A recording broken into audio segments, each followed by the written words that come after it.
तो क्या ऑर्डर आया है आपके? संदेशखाली केस में तो कोर्ट ने बहुत अच्छा ऑर्डर दिया है। केस को वो सीबीआई द्वारा इन्वेस्टिगेशन ही कोर्ट ने ऑर्डर किया है और सीबीआई इन्वेस्टिगेट कर रहा है।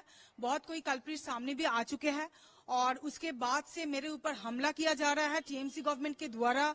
हाँ, मैं काउंसिल हूँ संदेशखाली केस का। पहला पिटीशन पब्लिक इंटरेस्ट लिटिगेशन मेरे तरफ से ही फाइल हुआ था और उसके लिए टीएमसी गवर्नमेंट मुझे पर्सनली वेंडेटा करके वो अटैक किया है और मेरे खिलाफ केस भी दर्ज किया है। इस वजह से मैं सुप्रीम कोर्ट पे मैं गई थी और वहां मैं प्रोटेक्शन भी मांगी थी कि आप मुझे प्रोटेक्शन दीजिए, जज साहब मुझे बचाइए, मेरा जान को खतरा है, कभी भी वो लोग मुझे मार भी सकता है और if I just cross the border of West Bengal also I can be arrested because the CID officials जो भी है वो लोग मुझे कॉल कर करके बुला रही है और बुला रहा है, सभी है, मर्द औरत सभी मुझे कॉल कर करके बुला रहे हैं कि आपके ऊपर वो केस है नॉन अवेलेबल, तो आप सरेंडर कीजिए। मैंने किस बात का मैंने पूछा कि किस, वो तो मुझे जानने का हक है। उसने मुझे बोला कि आप कोर्ट के अंदर मैं चिल्ला के कुछ सबमिशन किया, कोर्ट के अंदर मैं चिल्ला के कुछ सबमिशन किया। तब मैंने वो पूछा कि कोर्ट के अंदर अगर मैं जो भी सबमिशन करूं अगर वो गलत है इसके लिए आप कैसे इन्वेस्टिगेशन ले सकते हो?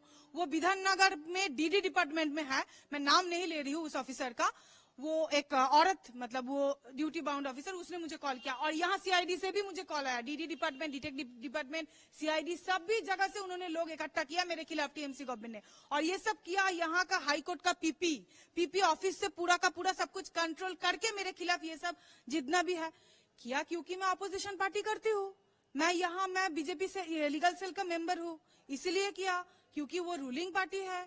मैं अगर हमारे यहाँ तो कानूनत अपराध संदेशखाली को लेके मैंने किया तो रूलिंग पार्टी के खिलाफ ही हुआ जो भी है, लेकिन मैंने तो किया औरत के लिए, मैंने तो साधारण औरत के लिए मामला किया ना, मैंने तो कोई पार्टी का रंग लेके तो कुछ मामला नहीं किया।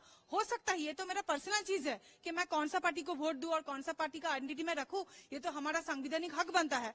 तो मैंने ये सब जो भी है मेरा सब बोल के मैंने सुप्रीम कोर्ट में दर्ज किया मैटर और दर्ज किया आपका वो 14th ऑफ ऑलमोस्ट जून।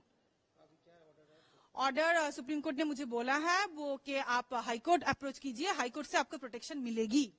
तो मैं वो सुप्रीम कोर्ट का ऑर्डर लेके वो ऑर्डर के द्वारा डायरेक्शन के थ्रू मैंने हाईकोर्ट पे आया हूँ। जो भी डायरेक्शन सुप्रीम कोर्ट ने मुझे दिया था कि आप हाईकोर्ट जाके प्रोटेक्शन मांगिए आपको मिलेगी, उस हिसाब से मैंने किया यहाँ ऑनरेबल कलकत्ता हाईकोर्ट में और मैं प्रोटेक्शन मांगा, मुझे प्रोटेक्शन मिला है।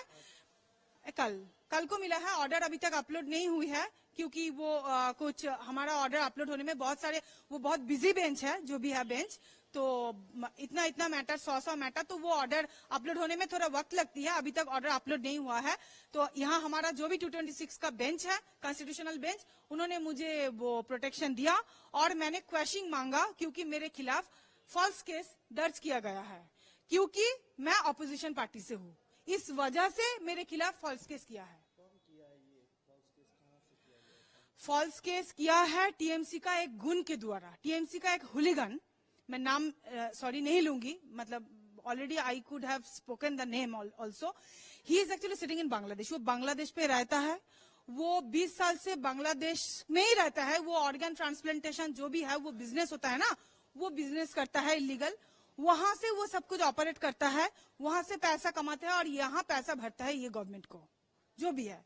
और उस हिसाब से टीएमसी ने उसको लगाया कि आप इसका कुछ बंदोबस्त करो, उसी से उसने, और वो जो कंप्लेंट किया है ना वो बोल रहा है कि वो 14 महीना पहले का कंप्लेंट है, कुछ हुआ था 14 महीने पहले का, 14 महीने से कुछ नहीं था, कुछ भी नहीं था। ये सब गॉट अप करके मैंने जब संदेशखाली का मैटर कर लिया फरवरी महीने में, उसके बाद से ये सब शुरू हो गया। उसके पहले कुछ नहीं था। हाँ, उसके पहले कुछ नहीं था, उसके पहले कुछ नहीं किया ये लोग।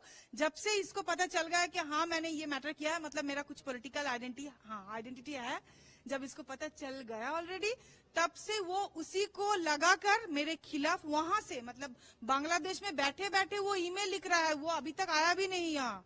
मतलब अगर शायद समझ लीजिए कि आपका कोई राइट वायलेट हुआ है, आप तो थाने पे जाओगे।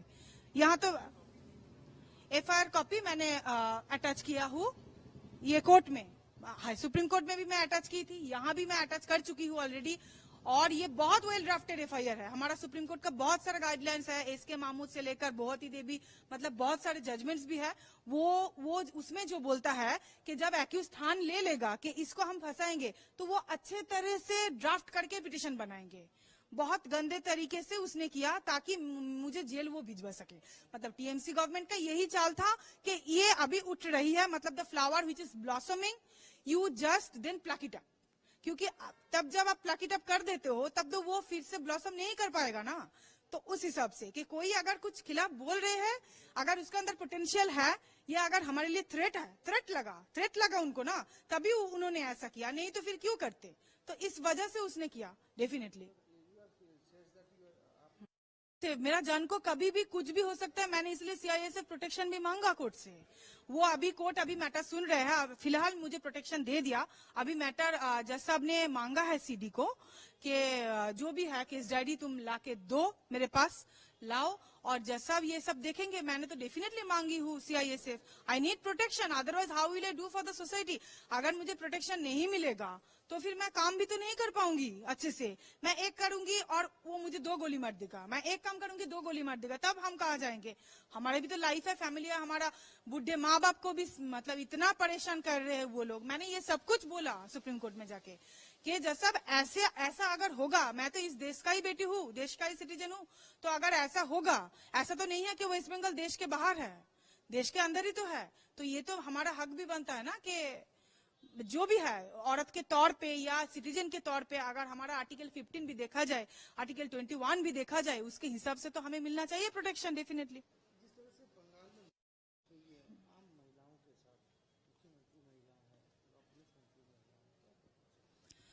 महिला मुख्यमंत्री होने के नाते हम लोग तो यही एक्सपेक्ट करेंगे ना कि वो पार्टी ना देखे, और किसी भी औरत को अगर ऐसा मतलब हाल झेलना पड़े तो वो तुरंत उसको प्रोटेक्शन दे और तुरंत वो कार्रवाई किया जाए जो एक्यूज्ड है उसके खिलाफ। लेकिन वो तो नहीं हो रहा है। चोपड़ा केस में भी तो अभी तक नहीं हुआ है। कुचबिहार केस में अभी आपने मुझे बोला कि अरेस्ट हुआ है, मुझे अभी तक पता नहीं, मैंने न्यूज देखा नहीं लास्ट वाला, लेकिन जो हुआ है वो तो बहुत घिनौनी चीज है। चोपड़ा, हाँ, तो फिर वो उस चीज में ऐसे हुआ कैसे, हो कैसे पाया। जिसका जिंदगी चला गया वो तो चला गया, वो भी तो हमारा भारत का ही औरत है, उसका भी तो जीने का हक है। अगर कोई सेफ ही नहीं है तो फिर हम कहाँ जाए, हम कहाँ रहे, घर परिवार लेके। अगर मेरा हाल ऐसा हुआ तो एक साधारण महिला कहाँ जाए। मैं तो ज्यादा से ज्यादा साधारण महिला के लिए ही लड़ती हूँ, जो पैसा नहीं दे पाए, जो पैसों के लिए अटक जाए, काम नहीं कर पाए, वैसे करती हूँ। जो पैसा खाते हैं उसके अंदर बहुत दम होगा, बहुत अहंकार होगा, लेकिन मेरा अहंकार तो मेरा पब्लिक है, उसको तो पता है मैं कैसे काम करती हूँ।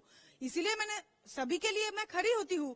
तो अगर आप खड़े हो रहे हो तो इनका मतलब यह है कि आप हमारा पार्टी कर लो, जो भी है ये सब आप कर दो तो आप सेफ रहोगे। मतलब अभी आप सेफ रहने के लिए अगर चोपड़ा जैसी या कुचबिहार जैसी घटना ना घटे, जैसे कि महिला को नेकेट करके, संदेशखाली तो डेफिनेटली बहुत घिनौना चीज है, जिस चीज हुआ है संदेशखाली में। और संदेशखाली सिर्फ संदेशखाली में ही नहीं है, बहुत जगह है ऐसे छोटा छोटा करके संदेशखाली बना हुआ है, जैसे कि मेरे साथ भी हुआ है। मैं एक वकील महिला, मेरा चेम्बर में भांगचूर हुआ है, वैंडलाइज हुआ है, तो आप क्या एक्सपेक्ट कर सकते हो। मेरा घर का जो खिड़की का कांच वो भी मतलब टूटा गया है, मैं रात में सो भी नहीं पाती हूँ आराम से कि अब मतलब क्या नहीं भयंकर क्या चीज हो जाए, वो सब सोच के। तो ऐसा तो ये कर रहा है टीएमसी, यही कर सकती है और अभी भी कर रही है, ऐसे चला भी रही है सब कुछ। हाँ, मेरा नाम है advocate Sanyukta Samanta. I am practicing presently before Honorable Supreme Court along with Calcutta High Court. For here, past 10 years, I am practicing. I am the counsel for the Sandesh Kali victim.